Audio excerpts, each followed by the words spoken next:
नमस्ते हमारे भाई। एक ऐसे डायमंड लड़के के साथ आज मैं बैठा हूं, देख रहे हैं, जीएसटी इंस्पेक्टर अंशुल जैन। और जीएसटी इंस्पेक्टर बनते हैं, बहुत काम करते हैं, बहुतों की बहुत अच्छी रैंक आती है। पर भाई ने जो काम करके दिखाया ना, उस एज में करके दिखाया है कि जब बच्चे अपने हार्मोन्स को कंट्रोल करके अपने करियर की तरफ ध्यान तक नहीं दे पाते हैं, पढ़ाई पे फोकस तक नहीं कर पाते हैं, ठीक से अपने करियर के प्रति सजग तक नहीं हो पाते, उस एज में जीएसटी इंस्पेक्टर बन गए। मात्र 20 साल की एज में डिपार्टमेंट ज्वाइन करने वाले, 19.5 साल की एज में जीएसटी इंस्पेक्टर का पेपर क्लियर करने वाले, एसएससी के थ्रू अपने फर्स्ट अटेम्प्ट में अंशुल जैन भाई हमारे साथ हैं। और बहुत ही बिरला, बहुत ही कम गिने चुने बच्चे ऐसा कर पाते हैं। धन्यवाद सर, आपने बहुत तारीफ कर दिया। तो कैसा लगा भाई आपको ये सफलता? सर ये तो जब हुआ था रेल सिलेक्शन, जब तो बहुत अच्छा लगा था। उस दिन तो नींद नहीं आई थी रात को, पूरी रात। आपको भी और घर वालों को भी? आप किसी को नींद नहीं आई थी उस दिन, कोई सवाई नहीं था, पता नहीं, मतलब लेटे थे, फिर नींद आई नहीं रही थी। फिर सुबह तो सवाई गए, फिर बधाई देने। तो रात भर खुशी में है ना, लड्डू फूटते रहे मन में। हाँ सर। फिर अगले दिन जब उठे रात को, उनको रिजल्ट तो काफी लेट आया था ना, सुबह फिर क्या रहा रूटीन?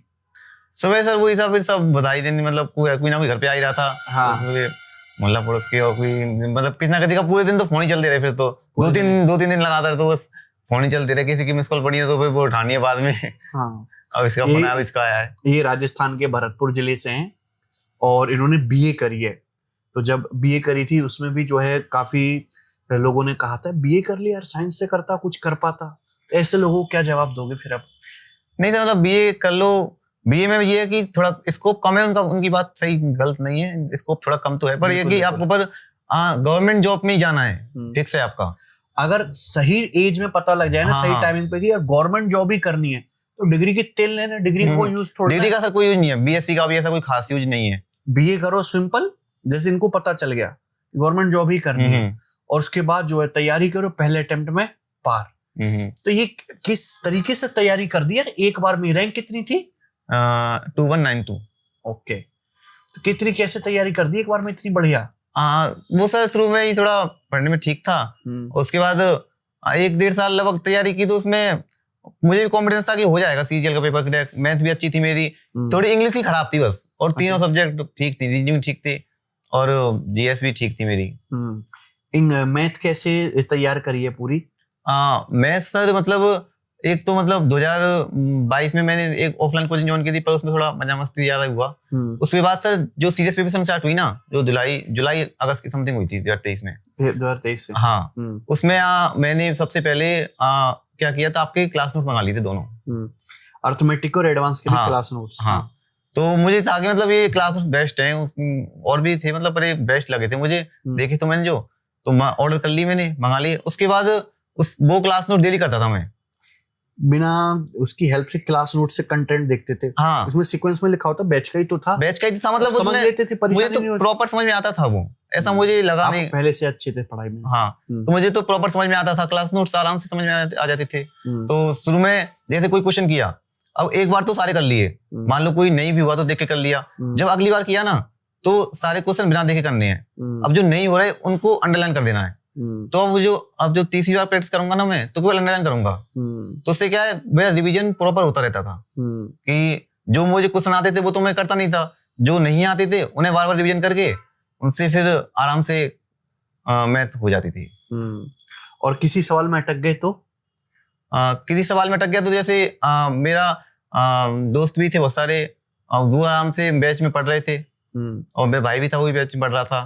तो वो आराम से वो बता देता था फिर, मतलब कि ऐसे ऐसे है इसमें, तो मैं देख लेता था। और नहीं तो मैं फिर खुद भी देख लेता था बैच को, बैच तो था ही मेरे पास। तो मतलब वो क्या है कि पूरा वीडियो ना देखनी पड़े, कोई फिल्टर करके चीजें देखनी पड़े, वो था। तो खुशी तो बहुत हुई होगी यार ना सर, जॉब, पहली सरकारी जॉब। हाँ, वो भी इतनी बढ़िया, वो भी। हाँ सर, एक बार में भगवान ने दिल खोल के आप एक बार में, मतलब सर सीजीएल में कहते हैं कि चक्कर में फंस जाता है इंसान, पर मैं एक ही बार में बाहर निकल गया। अच्छी बात है, सर्कल पे ऐसे आप घूमे और बस एक बार गया था घूमे टक करके। हाँ, उसके बाद तो दिया ही नहीं है। तो आपकी ज्वाइनिंग है गुजरात में? हाँ, अहमदाबाद। तो कैसा लगता है आपको जीएसटी डिपार्टमेंट में वर्क कल्चर?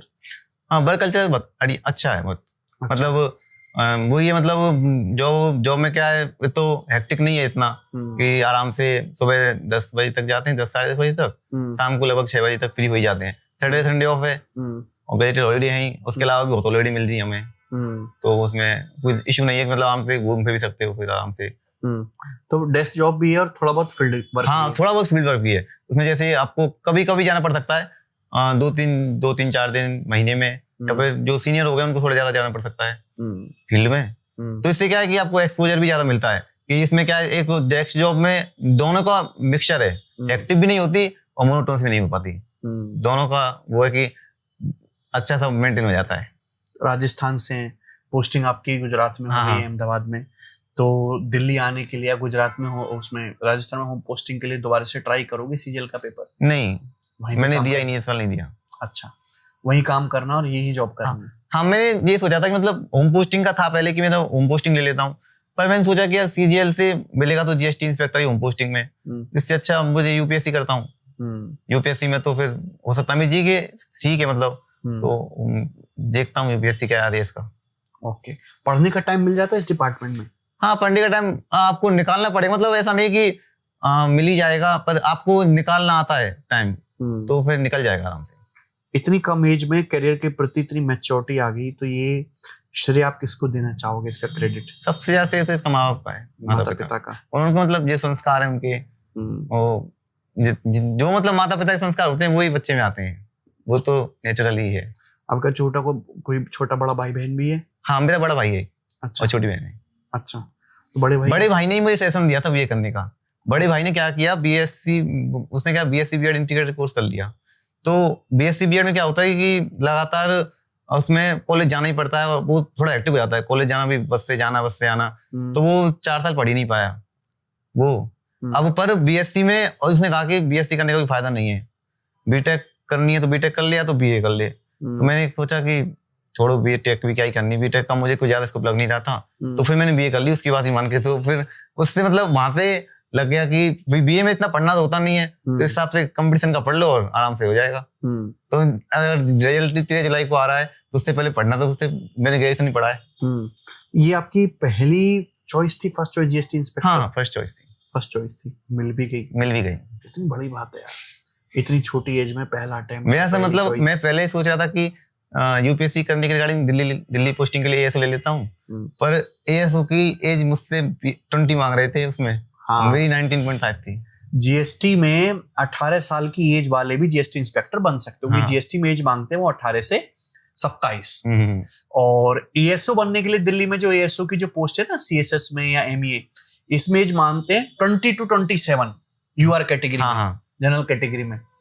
तो ये एएसओ के एज क्राइटेरिया को भी मीट नहीं कर रहे थे, और भगवान की इतनी कृपा है कि जो इनसे वो मांगी गई थी डिग्री की, जो रिजल्ट की डेट मांगी गई थी ग्रेजुएशन की, कि आपका रिजल्ट इस डेट से पहले क्लियर होना चाहिए, उसे मात्र 15 दिन पहले इनका रिजल्ट आया है।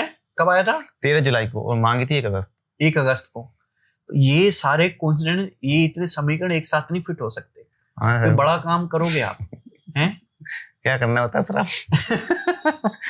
बड़ा काम करोगे। आपकी नजर में है कोई बिजनेस का कोई स्प्लिट मारनी है? नहीं, वो समय के साथ सब इक्वेशन बनती चली जाती है। तो डिपार्टमेंट में सबसे छोटे हैं आप एज में ना? हाँ, मैं सबसे छोटा हूँ। तो वहां पे कुछ स्पेशल फील होता है, कराया जाता है आपको? नहीं, ऐसा तो कोई स्पेशल तो कुछ ऐसा नहीं, जैसे सब इंस्पेक्टर्स हैं वैसे ही है।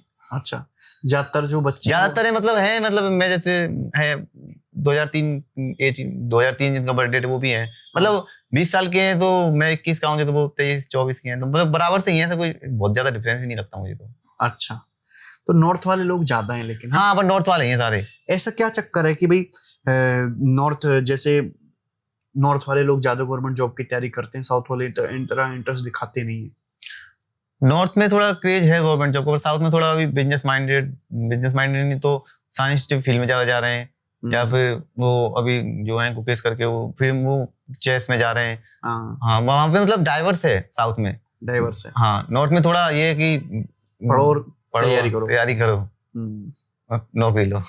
तैयारी नहीं करते तो फिर क्या करते है? कोई बैकअप प्लान मेरा सर ऐसा कोई था नहीं, क्योंकि बीए की थी मैंने, तो मेरा कोई था नहीं बैकअप प्लान। पढ़ाने में थोड़ा अच्छा था, पढ़ा सकता हूँ मैं, तो सोचता था फिर मैं या कौन तो सा टीचिंग, सब्जेक्ट पढ़ा सकते हो भाई, हम मौका देंगे आपको, बताओ। मतलब मैथ ही अच्छी है मेरी, मैथ पढ़ा सकता हूँ। नहीं, फिर नहीं देंगे। बेवजह क्यों अपना कंपटीशन खड़ा करे भाई। नहीं सर, आपका तो कंपटीशन, मेरे अहमदाबाद जो है, मुझे यूपीएससी करनी है, पढ़ाना है नहीं। नहीं, मैं आपको गुड लक विश करता हूँ कि आप यूपीएससी निकालें। कौन सा सब्जेक्ट आपको पसंद है किसमें? यूपीएससी में जो आपसे वो लेंगे वहां पे? ऑप्शनल के रिगार्डिंग मैंने अभी सोचा Optional। नहीं है, पर उसमें बहुत कंफ्यूजन है मेरे ऑप्शनल के रिगार्डिंग। सोच रहा हूँ हिंदी लिटरेचर की ही सोच रहा था। हिंदी लिटरेचर, उसमें मतलब उसमें मार्क्स का फर्क होता है। हिंदी मेरा क्या है, प्रॉपर बैकग्राउंड हिंदी का रहा है, और मैं इतना मार्क्स नहीं मिलते, दिक्कत ये है। ले तो कोई सा सब्जेक्ट लो, नहीं तो उसमें तो सबसे ज्यादा वो इंटरेस्ट तो मेरा इंटरनेशनल रिलेशन में है। अच्छा, हाँ। चलो, पहली बार वर्दी कब पहनी थी डिपार्टमेंट ज्वाइन करने के बाद? पहली बार वर्दी मैंने सर डिपार्टमेंट ज्वाइन करने के बाद 1 महीने लगभग वर्दी सिल गई थी, पर मैंने जब वहां पे नहीं पहनी थी, मैंने घर पे सरप्राइज दिया था। मैं घर पे आया था, सरप्राइज दिया था। हाँ, पहन के। कैसे लगा फिर? हाँ, तो वो सर सबसे मेरा मतलब मैंने कहा था भाई को कि मैं आऊंगा, भाई को कहा था केवल कि मैं आऊंगा, सब मम्मी पापा बताना मत। तो उसने बताया नहीं था, उसने सारा अरेंजमेंट किया था आने का। तो मैं मतलब रास्ते में वर्दी चेंज की थी, मैं आया था सर। वो सबसे मेरे लिए सबसे बढ़िया मोमेंट वही था। वो मोमेंट याद रहेगा। हाँ, वो सबसे बढ़िया मोमेंट था मेरे लिए। मम्मी पापा बहुत खुश बॉस वो बहुत खुश थे, छोटी सिस्टर भी। हाँ, प्रीशियस मोमेंट है वो सर सबसे मतलब वो मोमेंट तो मैं कभी नहीं भूल सकता। वो मोमेंट था जो घर पे सरप्राइज दिया था ना, सरप्राइज का मोमेंट ज्यादा अच्छा था। बढ़िया बात है, अपने कीर्तिमान स्थापित किया ये, और यंग जनरेशन को आपसे सीख भी लेनी चाहिए। पता नहीं 18-20 साल के मैं लड़कों को देखता हूँ, कोई स्कूलबाजी में बिजी है, कोई नशा में बिजी है, कोई लड़के के पीछे बिजी है, और एक आप जैसे बच्चे भी हैं जो जीएसटी इंस्पेक्टर बन रहे हैं। तो कितना फर्क आ जाता है ना, मेंटलिटी का फर्क है, थोड़ा बहुत सोच का फर्क है। बाकी फर्क पोटेंशियल सब में, हर इंसान में पोटेंशियल है कुछ बड़ा करने का, बस उसकी मेंटलिटी कुछ करने की होनी चाहिए। सर, मेंटलिटी है आपके करने की, मतलब आप जो सोच लो ना वो आपको मिल जाएगा। आप यदि कुछ भी सोच लो, ठान लो कि ये करना है मुझे, तो हो जाता है। ऐसी बात नहीं है, कभी लग साथ ना दे तो टाइम लग सकता है, ऐसा नहीं है कि होगा नहीं। वैसे मेरे कई फ्रेंड थे, उनका नहीं हो पाया था सीजीएल में, तो उनका मतलब पर अभी ज्वाइनिंग हो गई किसी ना किसी डिपार्टमेंट में। एक की हो गई, किसी में एम्स में लग गया, कोई बैंक में लग गए 2-3। तो मतलब ऐसा नहीं, जो पढ़ते हैं वो लग जाते हैं। बिल्कुल, जो पढ़ रहे हैं वो मतलब कहीं ना कहीं लग जाएगा। मैं ऐसा नहीं कहता कि सबसे ऊंची पोस्ट मिलेगी उसे, पर वो लग जाएगा गवर्नमेंट जॉब में। एसएससी का सिलेबस कोई बहुत मुश्किल तो नहीं है सर, बिल्कुल भी मुश्किल नहीं है, एकदम डुएबल सिलेबस है। डुएबल ही सवाल आते हैं इसमें, इजी टू मॉडरेट कंटेंट इसमें रहता है। हाँ, वास्ट बहुत है।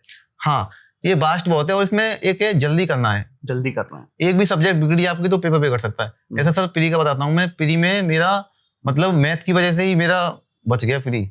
अच्छा, क्योंकि मेरा सबसे पहले मैं इंग्लिश अटेम्प्ट करता हूँ, तो जनरली मुझे 10 मिनट लगती है अटेम्प्ट करने में इंग्लिश। हाँ, पर मुझे उस दिन क्या हो गया जाने, उस दिन 16 से 17 मिनट लग गई अटेम्प्ट करने में, और क्लोज टेस्ट ऐसा फंस गया कि हो ही नहीं रहा था। अब उसमें क्लोज टेस्ट में ऐसा है कि ना तो आगे बढ़ने का होता है, ना पीछे होने का हो पाता है, कि 5-5 क्वेश्चन पढ़ भी लिया है, आगे कर जाऊंगा तो फिर नहीं हो पाएगा, आप दोबारा करना पड़ेगा ये। पर जैसे जैसे वो फिर छोड़ा ही था। उसके बाद फिर जीके की, रीजनिंग करने के बाद मेरे पास 20 मिनट बची थी। अच्छा, हाँ, और सर मैथ जो स्पीड से की मैंने सर 10 मिनट पूरी मैथ कर दी। अच्छा, हाँ, उसके बाद सर मतलब फिर मैं इंग्लिश पे दोबारा गया, रीजनिंग के 1-8 क्वेश्चन रह गए थे, वो करके 4 वो इंग्लिश पे गया, इंग्लिश भी कर ली मैंने पूरी। फिर मैं एंड में पेपर में 3-4 मिनट बच गई थी। अच्छा, हाँ, पर सर जब इंग्लिश कर रहा था ना, जब सर चलते पेपर में मतलब एसी चल रहा है, पंखा चल रहा है, पसीना आने लग गया था। इंग्लिश तो अच्छी आई थी। हाँ, इंग्लिश थोड़ी अच्छी थी उसकी, और मेरी इंग्लिश मतलब इतनी अच्छी उस टाइम मेरी इंग्लिश इतनी अच्छी थी नहीं। मींस पीजी के बाद मैंने सर इंग्लिश पे सबसे ज्यादा फोकस किया है। इंग्लिश मैंने पढ़ी है 6 घंटे पीजी के बाद। तो बच्चों को ना किस तरीके से अपना टाइम टेबल बनाना चाहिए तैयारी का? किसी को एसएससी सीजीएल की तैयारी करनी है पर्टिकुलर, ठीक ठाक एज में उसने शुरू कर दे, 21 साल की एज में, यही नॉर्मल उसने ग्रेजुएशन की है, बीए बीएससी बीकॉम वगैरह, तो तैयारी शुरू करे, किस तरीके से तैयारी शुरू करे, कितना टाइम दे तैयारी को, बताओ एक बार पूरा डिटेल में। हाँ, यदि तैयारी शुरू करनी है तो सबसे पहले तो आपका जो अच्छा लगता है सब्जेक्ट, जो भी अच्छा लगता है आपको, जीएस, रीजनिंग, तो सबसे पहले उसी से स्टार्ट करनी चाहिए, जिससे आपका मोमेंटम बना रहे। उसके बाद फिर धीरे धीरे चारों सब्जेक्ट के लिए टाइम डिवाइड कर देना चाहिए, जिससे भी आप पढ़ना चाह रहे हो अब बेस्ट लेके पढ़ना चाहे तो बेस्ट लेके पढ़ लो, और बेस्ट लेके नहीं पढ़ना चाह रहे, सेल्फ स्टडी करना चाह रहे, सेल्फ स्टडी कर लो। हाँ। उसके बाद जब आपका सिलेबस 70 से 80% हो जाए, 60-70%, तो आपको मॉक देनी चाहिए, फुल मॉक। पर यदि आपका मैथ का सिलेबस है, जैसे आपका परसेंटेज हुआ, तो उसके परसेंटेज का टॉपिक हुआ, एक बार पीवाई को लगा लो और एक बार सेक्शनल मॉक दे लो। सेक्शनल मॉक जरूरी है। इंग्लिश में भी आपकी वोकैब हुई, कुछ भी हुआ, सेक्शनल मॉक देते रहो। पर जब फुल मॉक जब दो, जब थोड़ा 60 से 70% सिलेबस जान। हाँ, क्योंकि जब फुल मॉक दे देते हैं ना, फिर उसमें कोई क्वेश्चन आएगा हम पे हो नहीं रहा, हमने पढ़ा भी नहीं है, फिर हम उसे अटेम्प्ट करने की कोशिश करेंगे, वहां पे टाइम वेस्ट होगा अपना। जबकि आप जब कोई टीचर से पढ़ोगे, बताओगे, तो वो बताएगा ही उस क्वेश्चन को बाद में, वहां पे टाइम सेव हो रहा है आपका, तो उसका कोई बेनिफिट ज्यादा नहीं फुल मॉक देने का। पहले बाद में दो, जब 70 से 80% सिलेबस पूरा हो जाए। हमारी एक टेस्ट रैंकिंग एप्लीकेशन है, हाँ सर, जो सीजीएल 2024 के बाद में आई है। उस पर हमने मेंस के मॉक टेस्ट भी कराए थे, बहुत सारे फ्री भी डाले थे, सेक्शनल टेस्ट। वो देखिए आपने? हाँ, मेरे टाइम से आ गई थी वो। हाँ, पर जब ही आई थी, पर मेंस के टाइम ही आई थी। एक दो कितने हो पाए थे शायद?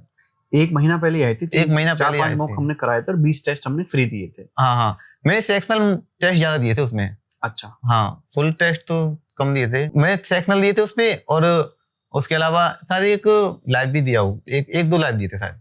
अच्छा। हाँ, ओके। इंग्लिश कैसे तैयार करिए भाई, क्योंकि आप टीचर के सहारे नहीं है। हाँ, वोकैब टीचर के सहारे हो भी नहीं सकती। हाँ, मैंने देख लिया था कि मतलब वोकैब नहीं हो सकती टीचर के सहारे। पहले मैंने सोचा कि वो एक रूट वर्ड वाली किताब आती है, वो की थी वर्ड पावर मेरी जी, एक कोई किताब आती है, वो थोड़ी बहुत की थी, पर वो भी मुझे इतनी बेनिफिट नहीं लगी। निमोनिक्स से भी की थी, वो भी नहीं हो पाई थी। फिर मैंने बाद में सोचा छोड़ो यार, सीधे रटते हैं रटना ही बेस्ट है। रटना ही बेस्ट है, रटना ही तो फर्जी बात है। ये सब तो बेस्ट नहीं है, तो कैसे भी कर लो, रटना बेस्ट है। मैं फिर डेली मैं ठान लिया था कि अब वोकैब करनी है डेली। फिर मैं पूरे दिन वोकैब ही करता था ज्यादातर। प्री के बाद तो मैंने मतलब 4-5 घंटे वोकैब लगातार किए। अच्छा। हाँ, मैं एक दिन में मतलब वो वोकैब पूरी हो चुकी है, तो उसके बाद मैं 1000-1500 एक दिन में कर देता था, जो रिवीजन। हाँ, वोकैब का। फिर मुझे इंग्लिश में कॉन्फिडेंस आ गया था। अच्छा, तो लाइब्रेरी जाके पढ़ते थे ये सब कुछ कि घर से ही पढ़ लेते? नहीं, लाइब्रेरी, प्रॉपर लाइब्रेरी। अब ज्यादातर जो सिलेक्टेड बच्चा है वो लाइब्रेरी में पढ़ रहे हैं। हाँ। अच्छा माहौल मिलता है लाइब्रेरी में? आपके ऊपर है वो, मतलब हम तो फ्रेंड सर्कल ऐसा था, हमारी लाइब्रेरी थी ना, हम सबसे एंड में बैठते थे। हमारा जो ग्रुप था 7-8 लोगों का, तो सबसे एंड में बैठता था। तो आगे का जो भी कुछ शोर भी नहीं आता फिर इतना। तो और लाइब्रेरी में क्या है कि शेड्यूल बन जाता है, घर पे थोड़ा शेड्यूल डिस्टर्ब हो जाता है, कभी कोई आ रहा है, कभी कोई नहीं आ रहा। आपका यदि प्रॉपर हो रूम, स्टडी रूम प्रॉपर हो वहां पे, तो ठीक है, नहीं तो फिर लाइब्रेरी बेस्ट है। वो कम पैसे में भी हो जाती है, पैसे भी इतने लगने लगते हैं, और आराम से स्टडी भी आराम से मिल जाती है। नहीं, बढ़िया है। तो जो नए बच्चे तैयारी करने आ रहे हैं, अभी मार्च के बाद और बहुत सारे बच्चे आएंगे ग्रेजुएट होके सीजीएल की तैयारी करने के लिए, स्पेशली बच्चों को ये जो जॉब जो है देख के समझ आते हैं, नाम से भी income tax inspector, GST inspector, MEA, CSS. तैयारी जो करनी है बच्चों को, कौन सी गलतियां नहीं करनी है ये बताओ आप। बच्चे बहुत सारी जो है प्रिपरेशन में गलतियां भी करते हैं, जो अवॉइड करनी चाहिए। पहले तो बच्चे करते हैं सर, डायरेक्ट आएंगे मॉक देने लग जाएंगे। हाँ, कि मतलब पहले देख लेते हैं अपना स्कोर, एक टॉपिक पढ़ा फिर मॉक दे लेंगे, आज कितना बढ़ा स्कोर, आज कितना नहीं बढ़ा, वो नहीं। और पेशेंस रखना चाहिए पहले तो, मतलब पेशेंस बहुत जरूरी है कि आपको पढ़ाए आज टॉपिक, तो ऐसा नहीं है कि आज ही हो जाएगा। आपको ये टॉपिक पढ़ाए, फिर आपको इसके सेक्शनल मॉक लगाने, पीवाईक्यू सॉल्व करने हैं, 2-3 बार रिवीजन भी करना पड़ेगा, जब जाके आप वो स्पीड पेपर बना पाओगे। तो पेपर में एक्स्ट्रा प्रेशर होता है। पेपर का प्रेशर एक्स्ट्रा होता है, वो अलग ही होता है। वहां पे यदि 1-2 क्वेश्चन भी आपको नहीं बने ना, तो आपका ट्रिगर करने लग जाओगे आप वहां पर। टीचर्स के टाइम पे आपने पेपर दिया। हाँ, अब एडिक्विटी वाला है, अब एडिक्विटी आ गया, तो पता नहीं क्या हो रहा है। तो उस टाइम के सीजीएल में कितना फर्क देखते हो? आज इस बार का दिया ही नहीं, तो इसका तो बिल्कुल आइडिया है नहीं मुझे क्या हो रहा है इसमें एडिक्विटी वाले में। ओके, तो पर थोड़ी बहुत देखी है, कह रहे हैं थोड़ा, मतलब मेरा ये कि पेपर कैसा भी आए उससे फर्क नहीं है, पर पेपर यदि फेयर हो रहा है ना पेपर, तो फिर कोई दिक्कत नहीं है, फिर तो जो जेन्युइन है वो उसका सिलेक्शन हो जाएगा। भले पेपर में कुछ भी पूछ ले, कुछ क्या ही पूछ लेगा, सारा तो पूछ लिया था किसी ने। हाँ, कोई बार रिपीट होके आएगा, लेंदी कर देगा क्वेश्चंस को, और क्या करेगा। कभी एसएससी सीजीएल के अलावा और कोई पेपर दिया? हाँ, एसएससी सीजीएल और सीएचएसएल 2 पेपर दिए। मतलब मैंने फॉर्म तो कई भरे थे, फेज का भी भरा था, जीडी एमटीएस भी भरे थे, पर मैं दे नहीं गया था इनको। अच्छा, दिए ये बस? हाँ, 2 पेपर दिए थे। सीएचएसएल में मेरा मतलब मेंस रह गया 2 नंबर से, उसमें तो टाइपिंग का इशू आ गया था मेरा।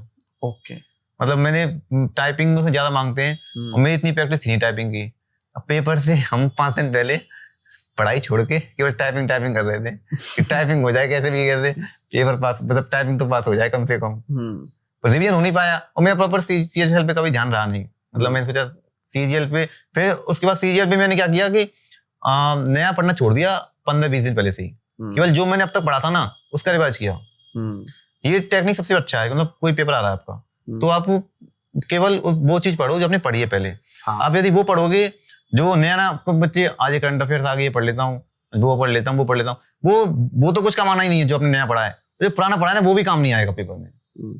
मॉक टेस्ट जो लगाते हैं, क्योंकि मॉक टेस्ट के बिना सिलेक्शन संभव नहीं, मॉक टेस्ट लगाने का उसके बाद उसकी एनालिसिस करने का सही तरीका क्या है? मॉक टेस्ट लगाने के लिए सर सबसे पहले तो आपको मतलब 2-3 राउंड में पेपर देना चाहिए। ओके। हाँ, एक जैसे कोई भी क्वेश्चन कर रहे हो आप, आपने क्वेश्चन किया, आपको लग रहा है देखते क्वेश्चन हो जाएगा, मतलब क्वेश्चन देखा और आपका ड्राफ्ट तैयार हो गया दिमाग में कि अब ये ऐसे हो जाएगा क्वेश्चन, बस केवल कैलकुलेशन करनी है, आंसर तो आया पड़ा है। तो वो सबसे पहले क्वेश्चन करने हैं। एक क्वेश्चन ऐसे कि एक देखा हो जाएगा क्वेश्चन पर थोड़ा लेंथी है, वो आप मार्क रिव्यू कर दो। और एक क्वेश्चन ऐसे कि जो आप देखते हो और ये पता ही नहीं कहाँ से आया है, पता नहीं चल रहा, उसे आप स्किप कर दो। उसके में क्या 3 वो आते हैं, एक हरा, वो तो हो गया क्वेश्चन। फिर आप सेकंड अटेम्प्ट में करो मार्क रिव्यू वाले क्वेश्चंस, क्योंकि आपको पता रहेगा ये मैंने छोड़ने को लेंथी है। और वो जो पेपर में दे रहा है वो मार्क रिव्यू का ऑप्शन उसका इस्तेमाल करो, फिर कोई बाद में मिलेगा नहीं कुछ भी, आप आगे बढ़ जाओगे। तो 2-3 अटेम्प्ट 2-3 बुकों में करोगे तो आराम से हो जाएगा, फिर वो प्रेशर भी नहीं आएगा। जैसे मैथ में जो क्वेश्चन है 25 और आपको 20 आते हैं, 20 मतलब फर्स्ट गो में करने लायक है, 2-3 कठिन है और 2-3 करने लायक नहीं है, तो मतलब फिर आपको टाइम बचेगा और आपको दिमाग कोई प्रेशर भी नहीं रहेगा कि ये करना है क्वेश्चन। ये सबसे अच्छा वो तो यही है करने का। फिर अटेम्प्ट कितने रहने चाहिए आज की कट ऑफ के हिसाब से प्री में बच्चे के? अटेम्प्ट मैटर नहीं करते, एक्यूरेसी ज्यादा मैटर करती है। हाँ, एक अटेम्प्ट तो आप कितने भी कर लो फिर उससे कोई मतलब नहीं है। अटेम्प्ट का तो ऐसा है कि कम से कम 80 तो होने चाहिए अटेम्प्ट, मतलब प्री में 80 तो होने चाहिए। पर जो पिछले टाइम में इतनी हाई कट ऑफ हो गई है, हाँ, क्या लगता है तुम्हें इस हाई कट ऑफ का कारण क्या है भाई? हाई कट ऑफ का कारण से मतलब सोशल मीडिया का ही है। मतलब कुछ बच्चे तो पढ़ नहीं पा रहे हैं, कुछ बच्चे बहुत पढ़ रहे हैं। यस, जैसे अमीर और गरीब होता है ना, हाँ, ऐसी यहाँ भी कैटेगरी बन गई। हाँ सर, बहुत से बच्चे जो कंटेंट है, बहुत कंटेंट मिल गया, हाँ सर, पूरा इस्तेमाल कर रहे हैं, इतना पढ़ा रहे हैं जो नहीं पढ़ा रहा था पहले कोई। और कुछ बच्चे इतना रील देख के मजा ले रहे हैं कि फुल मजा में डूब गए हैं। हाँ सर, और रील देखने से क्या होता है, मैंने मतलब ज्वाइन जॉइन किया उसके बाद थोड़ा देखने लग गया, उसमें आपकी स्क्रीन टाइम इतना हो जाता है कि वो हाँ बहुत ज्यादा एक्सॉस्ट हो जाता है और 8 सेकंड में आपको वो चाहिए, फिर अगला रील आप कुछ देख नहीं सकते, आपको पेशेंस खत्म हो जाता है। फिर वो आपको जब आदत लग जाएगी 10-10 सेकंड की रील देखने की, तब 1.5 घंटे का टीचर का लेक्चर कैसे नहीं देख बर्दाश्त ही नहीं कर पाओगे। हाँ, फिर नहीं देख पाओगे, आपको 10 मिनट बाद तो मतलब खत्म हो जाओगे, यही लगेगा कि अब चलो भाई यहाँ से, ज्यादा रील देख रहे हैं। रील भी ऐसी आ गई तो 5-5 सेकंड 10-10 सेकंड जितनी छोटी बन सके। तो तैयारी के टाइम पे रील वगैरह कुछ नहीं देखते थे? हाँ, जैसे ज्यादा नहीं देखता था, थोड़ा बहुत कभी देख लिया ऐसा खास नहीं देखता था। मेरे पास लैपटॉप भी था, लैपटॉप में जो भी देखता था। अच्छा, लैपटॉप से पढ़ाई करी क्योंकि फिर आंखों में ज्यादा दिक्कत होती है। सोशल मीडिया का कम से कम इस्तेमाल? हाँ, कम से कम इस्तेमाल करो सोशल मीडिया का, कर लो। मतलब सोशल मीडिया के इस्तेमाल तो हो ही रहा है, यूट्यूब को करना ही है, उसके अलावा बैच ले रहे हैं, हो सके तो कम करो जितना हो सके। सिलेक्शन पर एक बार क्या रिग्रेट रह जाता है, एक बार अटेम्प्ट में नहीं हुआ, लगेगा अब की बार नहीं हुआ, अगली बार करते हैं, फिर अगली बार करते हैं, वो 2-3 बार फिर साइकिल बन जाएगी। और एक बार में जो फर्स्ट अटेम्प्ट में जो आपको पोटेंशियल होता है ना, वो कभी और किसी अटेम्प्ट में नहीं होता। बिल्कुल सही बात है। चलो यार, best of luck. Thank you sir, thank you. और जॉब आपकी अच्छी है, भी करते रहो, और 2 साल 1 साल दो अपनी तैयारी को यूपीएससी की, अच्छे से डिसाइड करेंगे क्या ऑप्शन सब्जेक्ट रखना है, और यूपीएससी भी फोड़ो। यस सर, कैलिबर है तुम में, तुम कर सकते हो। Yes sir, thank you sir, आपका आशीर्वाद है, कर सकते हैं आराम से। Best of luck. Thank you sir.